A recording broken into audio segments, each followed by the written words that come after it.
Derrière chaque sourire éclatant sur grand écran se cache souvent une histoire que personne n'ose raconter. Aujourd'hui, nous plongeons dans l'univers fascinant et tragique de Bourvil, le géant du cinéma français qui a fait rire des millions de personnes tout en cachant une douleur insupportable. Cet homme qui incarnait la joie pure à l'écran a traversé des épreuves si déchirantes que même Hollywood n'oserait pas en faire un scénario. De son enfance marquée par la pauvreté jusqu'à cette maladie foudroyante qui l'a emporté au sommet de sa gloire, l'histoire de Bourvil est un mélange bouleversant de triomphe et de tragédie. Restez jusqu'à la fin, car ce que vous allez découvrir va complètement transformer votre vision de cette légende immortelle du cinéma français. Bourvil, de son véritable nom André Rimbourg, a vu le jour en 1917 dans une petite ville de Seine-Maritime, au cœur de la campagne normande. Il était le deuxième fils d'une famille modeste, marquée dès le départ par le drame et la perte. Son père Albert Rimbourg a été emporté tragiquement par la grippe espagnole pendant la Première Guerre mondiale, laissant sa famille dans une précarité absolue.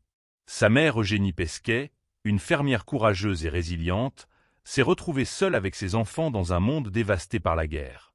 Elle a dû reconstruire sa vie et s'est remariée avec Joseph Ménard, un fermier du village de Bourvil.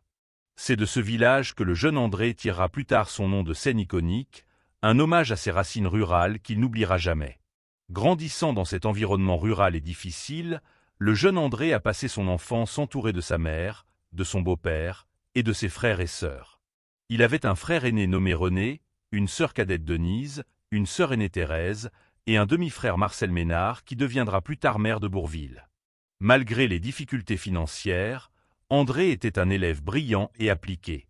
Il obtient même son certificat d'études avec mention d'honneur, montrant déjà sa détermination et son intelligence. Initialement destiné à reprendre la ferme familiale et à devenir agriculteur comme son beau-père, il commence des études pour devenir instituteur dans un collège de la région. Cependant, l'atmosphère étouffante de l'internat et ses règles strictes lui deviennent insupportables. Après 2 années difficiles, il décide de retourner à la vie rurale, à la ferme familiale où il se sent vraiment chez lui. Dès sa plus tendre jeunesse, André était déjà un enfant espiègle et créatif qui adorait faire rire les autres.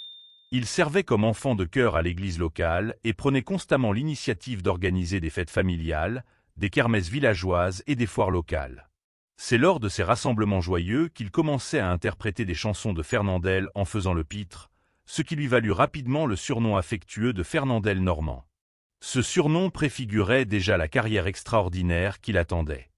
Son enfance était aussi remplie de moments d'aventure et de liberté, comme ses balades à cheval dans les champs de la ferme familiale ou ses visites excitantes au marché animé de Fontaine-le-Dain, la capitale du canton.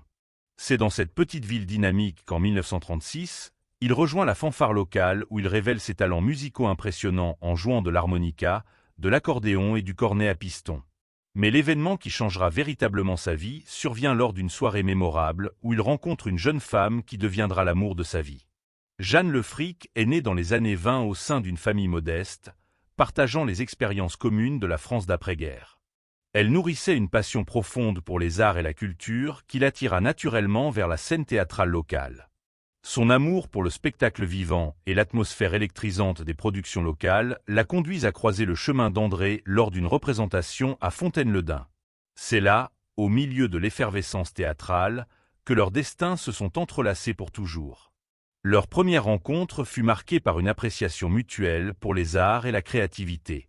André, connu pour sa nature chaleureuse et authentique, attira immédiatement Jeanne par son charisme naturel et son humour désarmant. Il commençait à peine à se faire un nom comme artiste local, et Jeanne, avec ses propres aspirations artistiques, trouvait dans le talent brut et l'ambition débordante d'André une source de fascination intense. Ils formèrent rapidement un lien qui dépassait largement une simple attraction romantique. Dans un monde encore tourmenté par les séquelles de la guerre, ils trouvèrent un réconfort profond dans leur relation naissante. Aux yeux d'André, Jeanne représentait non seulement l'amour passionné, mais aussi un ancrage émotionnel indispensable dans un monde tumultueux et incertain. Il exprima un jour leur amour en disant que sa femme avait toujours été son plus grand soutien. Sans elle, il n'aurait jamais accompli ce qu'il avait réalisé. Ce sentiment résume parfaitement le rôle absolument essentiel qu'elle a joué dans sa vie personnelle et professionnelle. À 17 ans, tout en travaillant dans la boulangerie locale pour subvenir à ses besoins, André se forma pour devenir boulanger à Rouen. En 1937, Il vécut un moment absolument transformateur en assistant à un spectacle de son idole Fernandel au cirque de Rouen. Inspiré et électrisé par cette performance éblouissante, il décida courageusement de défier toutes les attentes familiales et de poursuivre une carrière artistique contre vent et marée. Il s'engagea pour 2 années de service militaire le 20 février 1937, affecté au 24e régiment d'infanterie à Paris. Là-bas, il devint le joueur de cornet de la fanfare régimentaire, amusant continuellement ses camarades avec son humour naturel et sa joie de vivre contagieuse. Encouragé par ses compagnons d'armes qui reconnaissaient son talent exceptionnel, il décida de s'inscrire à une émission de radio populaire en 1938 sous le pseudonyme d'Andrel. Il interpréta une chanson et remporta le premier prix, gagnant 3 francs qu'il utilisa immédiatement pour acheter un accordéon, l'instrument qui l'accompagnera tout au long de sa carrière. Démobilisé après la bataille de France, André exerça divers petits métiers pour survivre dans un Paris occupé et difficile, travaillant notamment comme plombier et coursier. Malgré ses défis quotidiens et la précarité constante, il continua obstinément à poursuivre sa carrière musicale naissante, se produisant dans des émissions de radio, des cabarets enfumés et des music-halls modestes. Ses premières imitations de Fernandel commençaient à perdre de leur attrait auprès du public parisien plus exigeant, le conduisant à développer un nouveau personnage comique absolument original, celui du paysan naïf et attachant. Cette transformation artistique incluait une coupe de cheveux distinctive avec une frange rabattue sur le front, et le port de pantalons noirs et d'une petite veste qui devinrent sa signature visuelle. Sa carrière débuta officiellement en 1942 lorsqu'il adopta définitivement le nom de Seine-Bourvil, un hommage direct à son village natal, pour éviter toute confusion avec son cousin Germain-Lucien Rimbourg déjà établi dans le milieu artistique parisien. Après avoir terminé sa formation de boulanger, Bourvil prit la décision audacieuse et risquée de quitter définitivement sa région natale pour conquérir Paris et poursuivre une carrière dans la musique et le spectacle. Il fit ses premiers pas hésitants dans l'industrie du divertissement grâce aux émissions de radio, utilisant intelligemment ce médium moderne pour se faire connaître et bâtir progressivement sa réputation. Durant cette période difficile, Bourvil, jeune artiste assoiffé de succès, s'installa avec sa femme Jeanne dans un minuscule appartement au 7e étage d'un immeuble modeste à Vincennes. Ce logement exigu sous les toits fut leur résidence jusqu'en 1947, témoignant de leur début précaire. Au début de sa carrière, Bourvil adopta un style qu'il décrivait lui-même comme celui du paysan comique, un mélange absolument unique d'humour rural et de simplicité désarmante issue de la comédie populaire française. Il développa ce personnage attachant en intégrant constamment des éléments authentiques de la vie rurale dans ses performances, ce qui résonnait profondément auprès des spectateurs en quête de divertissement léger et accessible pendant les années sombres de l'après-guerre. Cependant, c'est véritablement avec la chanson légendaire Les Crayons que sa carrière prit son envol spectaculaire en 1945. Cette mélodie entraînante et poétique capta instantanément l'imagination du public français et marqua un tournant décisif dans sa carrière d'interprète et d'acteur. Alors qu'ils construisaient leur vie ensemble, Bourvil et Jeanne accueillirent 2 fils qui devinrent le centre de leur univers. Dominique naquit en 1950, suivi de Philippe en 1953. Bourvil et Jeanne inculquèrent à leurs enfants des valeurs profondes d'humilité, de gentillesse et de travail acharné qu'ils chérissaient par-dessus tout. Ils élevèrent leurs 2 fils dans une atmosphère chaleureuse remplie d'amour, de valeurs solides et d'énergie créative constante. Pendant toute la vie professionnelle de Bourvil, leur maison à Monainville devint un véritable sanctuaire familial où la vie de famille prospérait loin des projecteurs et de la célébrité. Il insistait constamment auprès de ses fils que les plus grandes richesses se trouvent non pas dans les possessions matérielles ou la célébrité, mais dans l'amour inconditionnel de la famille. Dominique, l'aîné, grandit inévitablement dans l'ombre imposante de la célébrité de son père. Dès son plus jeune âge, il fut exposé au monde fascinant du théâtre et du cinéma, accompagnant souvent Bourvil à divers événements mondains et répétitions professionnelles. Cette immersion précoce dans l'univers artistique nourrit son amour pour les arts, bien qu'il ait finalement choisi de suivre un parcours radicalement différent de celui de son père. Il devint avocat respecté et servit plus tard comme député dans la région de Loire-Atlantique, honorant à sa manière l'héritage familial. Évoquant son éducation privilégiée mais exigeante, Dominique déclara que son père leur avait appris la valeur inestimable du travail et de l'humilité authentique. Il était une immense star adulée par des millions de personnes, mais il restait toujours les pieds fermement ancrés sur terre, nous rappelant constamment de traiter absolument tout le monde avec respect et dignité. Philippe, le plus jeune, partageait également un lien profond et complice avec Bourvil. Attiré naturellement par les études intellectuelles plutôt que par le monde du spectacle, il devint professeur d'économie hautement respecté à Paris 1er. En grandissant, Philippe se souvient avec une tendresse infinie des moments précieux passés avec son père, souvent remplis d'activités familiales simples mais mémorables et de discussions passionnantes sur des sujets extrêmement variés. Il déclara que papa n'était pas simplement un acteur ou une célébrité, Il était un véritable penseur et philosophe qui les encourageait constamment à explorer leurs intérêts personnels et soutenait toujours leurs efforts éducatifs avec enthousiasme. L'engagement profond de Philippe envers ses études reflétait parfaitement l'importance capitale que Bourvil accordait à l'éducation au sein de leur famille. La famille passait régulièrement les week-ends ensemble, participant à des activités simples qui renforçaient puissamment leur lien familial. Que ce soit lors de jeux de société dans le salon, de promenades contemplatives dans la nature normande ou de simples repas familiaux autour de la table, Bourvil veillait attentivement à créer des souvenirs durables et précieux avec ses enfants bien-aimés. Philippe se rappelle avec émotion qu'il faisait souvent des pique-niques dans le jardin familial et que papa leur racontait des histoires fascinantes de ses performances et de ses rencontres extraordinaires. Ces moments étaient absolument magiques et irremplaçables. L'amour inconditionnel et la chaleur constante de leur vie de famille furent un soutien inébranlable pour Dominique et Philippe tout au long de leur existence. Bourvil était reconnu pour son talent comique exceptionnel et jouait fréquemment des personnages qui incarnaient la gentillesse naturelle et une simplicité profondément attachante qui devinrent les marques de fabrique indéniables de ses performances mémorables. Son style comique reposait principalement sur des rôles où il jouait le protagoniste adorable, parfois un peu maladroit ou délicieusement naïf. Un exemple absolument parfait de cette dynamique était son duo légendaire et inoubliable avec l'énergique et explosif Louis de Funès. Dans leur film ensemble, le personnage de Bourvil faisait systématiquement contrepoids au rôle plus exubérant et machiavélique de Funès. Malgré le chaos comique tourbillonnant autour de lui, la bienveillance innée de Bourvil lui permettait de naviguer dans toutes les situations avec un charme désarmant et un humour naturel. Cependant, les aspirations profondes de Bourvil allaient bien au-delà du simple domaine comique où il excellait déjà. Il aspirait ardemment à des rôles dramatiques plus complexes qui mettraient véritablement en valeur toute la profondeur insoupçonnée de son jeu d'acteur.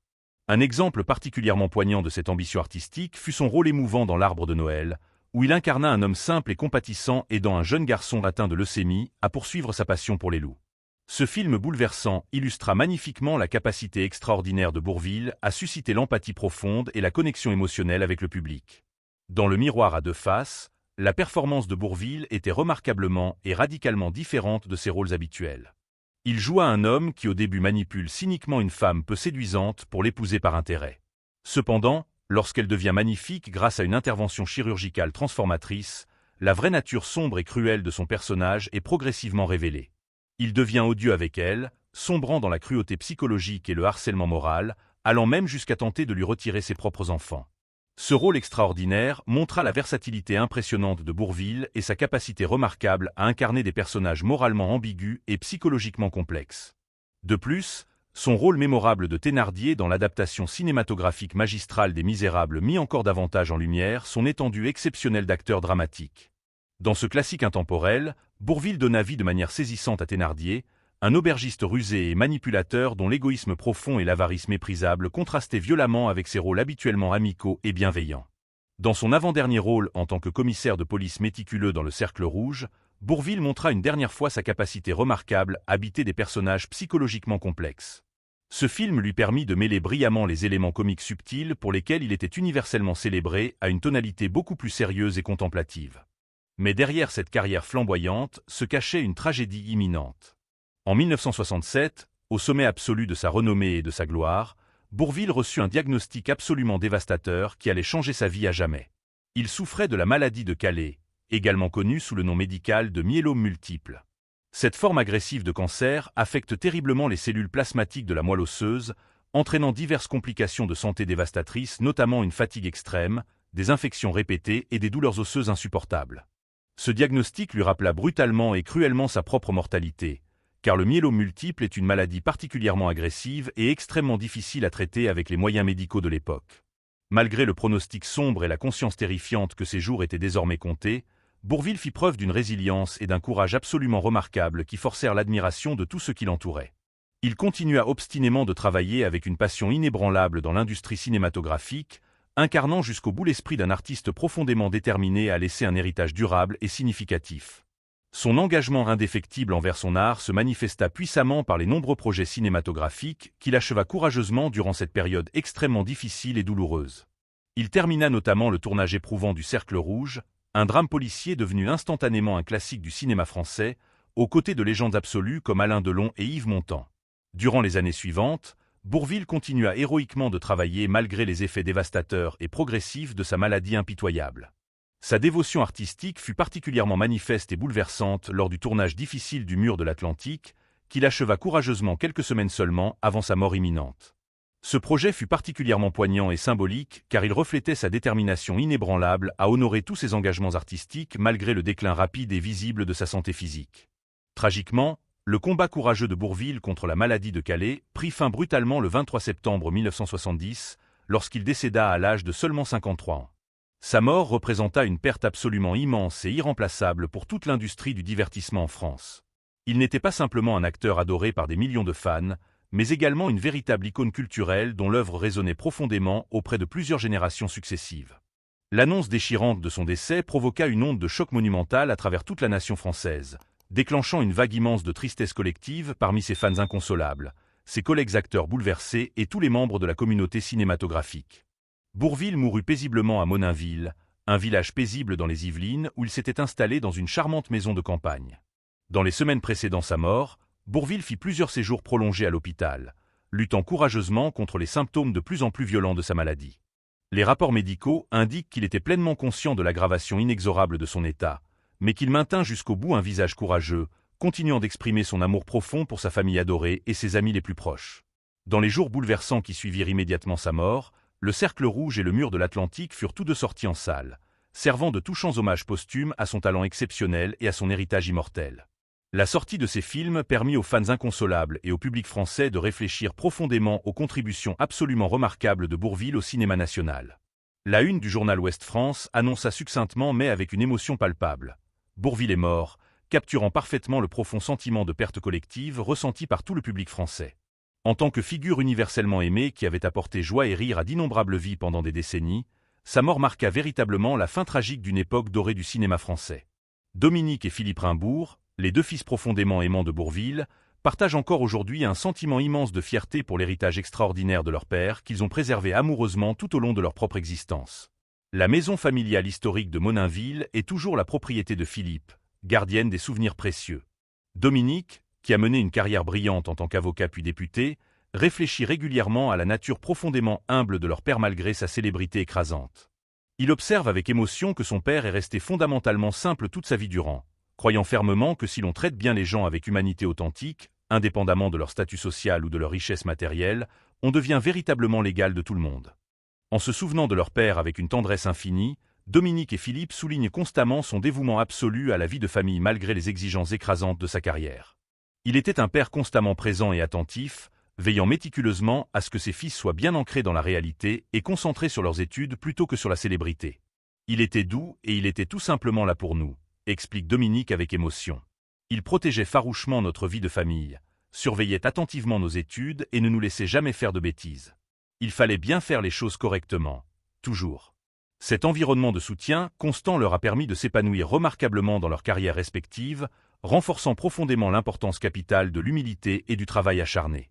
Alors que le 50e anniversaire de la mort de Bourvil approchait en 2020, Dominique ressentait une responsabilité sacrée d'honorer dignement la mémoire éternelle de son père. Il est absolument essentiel que son héritage perdure pour les générations futures, affirme-t-il avec conviction.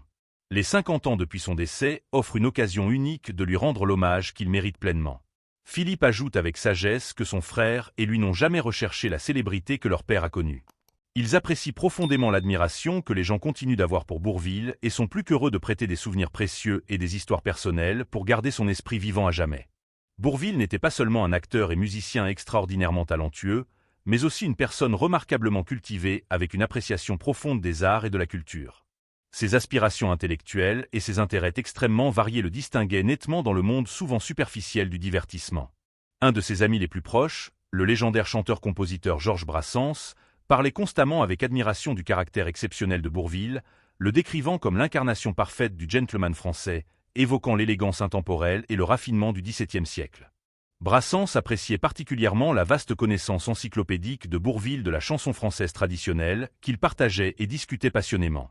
La conscience culturelle impressionnante de Bourvil allait bien au-delà de la simple musique populaire. Il était également en contact régulier avec des intellectuels éminents de son époque, dont le philosophe influent Jean-Paul Sartre, ce qui soulignait sa place respectée dans les mouvements artistiques et littéraires du milieu du XXe siècle en France. On raconte même que Bourvil a été sérieusement envisagé pour un poste prestigieux à la Comédie Française, ce qui reflète la haute estime dans laquelle il était tenu dans les cercles artistiques les plus exigeants. De plus, Bourvil était impressionnamment multilingue, maîtrisant parfaitement le français, l'anglais et même un peu d'espagnol, compétences linguistiques qu'il a mises en avant dans plusieurs films internationaux. En reconnaissance éternelle de ses contributions monumentales au théâtre et au cinéma français, un théâtre portant fièrement le nom de Théâtre André Bourvil a été inauguré solennellement dans le 11e arrondissement de Paris, un hommage permanent à son génie artistique. Sa collaboration extraordinaire avec le réalisateur légendaire Jean-Pierre Melville est particulièrement remarquable car elle témoigne brillamment de l'aptitude exceptionnelle de Bourvil à passer avec une aisance déconcertante de la comédie légère à des rôles dramatiques profondément sérieux et psychologiquement complexes. Voilà l'histoire véritablement extraordinaire de Bourvil, un homme qui a illuminé le cinéma français pendant des décennies tout en portant silencieusement le poids de ses épreuves personnelles.